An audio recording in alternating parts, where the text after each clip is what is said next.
Hey everybody, this is Tom Vargaletis. I wanted to do a quick video to show you an interesting way of dealing with the view outside of the window. So this is my ambient exposure. Where are my settings? They're up here, ISO 200, 12 millimeters. I'm on a micro four thirds sensor, by the way. It's a crop sensor. I wanted to showcase the little swing out the window here, and what I ended up with was something like this. I went from this to this, and you see that the tree looks a little bit more prominent through the window. It's kind of a subtle difference. You might not notice it if I didn't point it out to you. I mean, when you focus on it, it's kind of interesting. So I'm going to show you how I did that. So first off, I went through each of my photos. I gave it my real estate interiors preset. I adjusted saturations for orange, yellow. I messed around with the white balance, played with some shadows, exposure, highlights, contrast, etc. Blah, blah, blah. I ended up here. The flash shots, I noticed that I was getting some glare in my window, so I took 3 flash shots. This one ended up about here, this one here, and this one here. And then to get this different perspective of the tree, to make it look like this, I actually took the camera off the tripod. I walked up to the window, to the glass, and I took a photo through the window. See, here's some reflections of the interior lights through the glass. And I did this instead of using an exterior photo, because I did take an extra photo of the tire swing here. I did this because this is a more accurate perspective that you would see looking out the window, because that's what it was. And now let's take this all into Photoshop. We're going to select everything except for the after example. Right click, edit in, open as layers in Photoshop. So if you're a client of the Full-Time Real Estate Photographer course, and or you have bought and read the Full-Time Real Estate Photographer book, you will know exactly how I made all of these changes that I have and why. So I'm not going to go really into the Photoshop actions that I'm going to use here. I just want to focus on editing the view through the window, but I'm going to show you how we get to that point. Okay, so I've got all of my layers loaded up here. You see my different flash layers and that exterior. Now I'm going to open up my actions. I call this one the whole shebang, and you see it's kind of a long list of things that we're doing here. Just going to run the action. And something that's really amazing to me is how Photoshop auto aligns everything. Now, I shot all of these layers but one from the same exact location on a tripod. The only thing that changed was me moving around with my light. But when I took the photo of the tree through the glass, look at the thumbnail. See how it's been shrunken down? Look at that. All right, let me put that to context for you. I'm going to drop it right on top. Bam. Can you believe that? I mean, I don't know if I could line it up that well by myself, but Photoshop somehow was able to find through the glare this little curve here and line it up almost perfectly. It's probably not totally perfect, but the camera wasn't in the same location anyway, so that's fine. All right, let's turn all of our layers back on except for the tree. And we're going to make some edits here. So I'm going to hide my adjustment layers. Let's see, for our flashes, this one is looking pretty good. And so is that one. We might not need that first flash layer. Let's see. Let's see what we can make of it. Okay. And don't know how big a fan I am of this little stripe of glare. We'll just dumb this down a little bit over here. Okay. These are looking fine.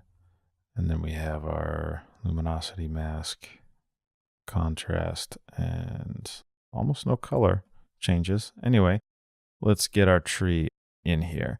So how are we going to mask this tree in? Well, first I'm going to actually use the pen tool I find that when you have these branches, I'll just quickly go to the quick selection tool.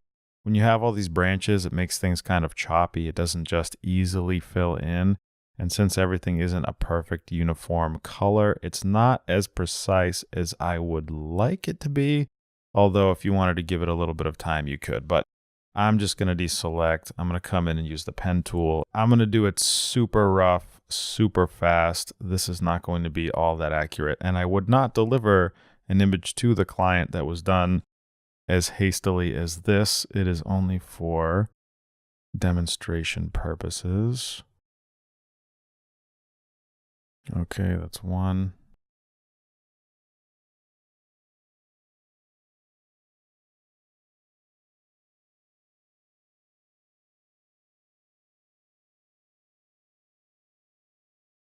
So what I'd actually be doing is zooming in and looking very closely, but like I said, very quick pen tool masking here, holding down Command or Control Enter to pull up these masks. And then on the tree layer, I'm going to add a mask. We'll show it here. And then we can see that our replacement image kind of fills in here. And if you notice that it's kind of rough around the edges, that's because it is. Like I said, this is just for demonstration purposes. I wasn't going to go in and spend 10 minutes to get it perfect. Okay, now we're going to, if you see over here on the right, the mask and the thumbnail icon, we're going to unlink the mask and the primary image here. And we're going to unlink it for an important reason. So our masks will automatically pop up linked. They'll have these little chain link icons. So that means when you move this around, the mask will follow. And for the purposes of this demonstration, all we need to know is that if you leave them linked, when you move the main image, the mask will follow it. So for example, holding down Control T to move, and then I just quickly move the image over, you see how the photo with the mask all move together. Press Escape, and then I'm going to unlink the thumbnail and the mask. I'm going to press Control T, and then I'm going to move the photo slightly. And oh, would you look at that? The photo moves, but the mask stays right where it is. Isn't that interesting? That is how we do it. So all you need to do is set up a really good, and you want to get this perfect, your mask. And just move the photo around until you find a composition to your taste. Let's even exaggerate it a bit more than I did before. We're going to really blow it up. And we're working with a full resolution image here through the window. We're not taking what we saw in the window and blowing it up. We're using a completely separate photo, so we can really mess around with our composition. We'll save that crop and look at that. Before, after, before, after, before, after. An awesome trick. And like I said, you want this mask to be perfect. If you zoom in, you could see that there's some little inconsistencies. But save that bad boy by hitting Control S. That will bring it right back over into Lightroom. And here it is, ready to ship off to our client. Actually, our verticals aren't quite right. Let's just quickly... There, that's better. Here we have our before flash, before we messed around with our composition there, and then our after. Isn't that interesting? Now, I did this for a rope swing, but remember, you can do this for, say, a beautiful twilight sky, an interesting playground, or some other kind of object in the background, off in the distance, that you might want to blow up and fill in this window because it can add to your overall composition. If you're just taking single flash frames or ambient frames out of the camera, you kind of get this. When you add in flash, you can clearly see through the window, but if there's something that's interesting there, but it's kind of crammed in the corner, why not take a separate photo of it? It takes an extra 5 seconds, and then what was that, another minute or two in Photoshop, and that way you're able to add some more interest into your composition. And really, when you're standing at the sink looking out the window, your eyes go right to the rope swing here too. So people aren't going to necessarily notice that it's out of proportion because our brains are going to focus in on this information anyway. Exaggerating the tree in this image actually gives it more of an authentic feel because when you're standing there in the kitchen, the first thing you see is the rope swing. So I hope that this was interesting to you, and just think of all the other possibilities that you could use just by unlinking your mask and moving your image around underneath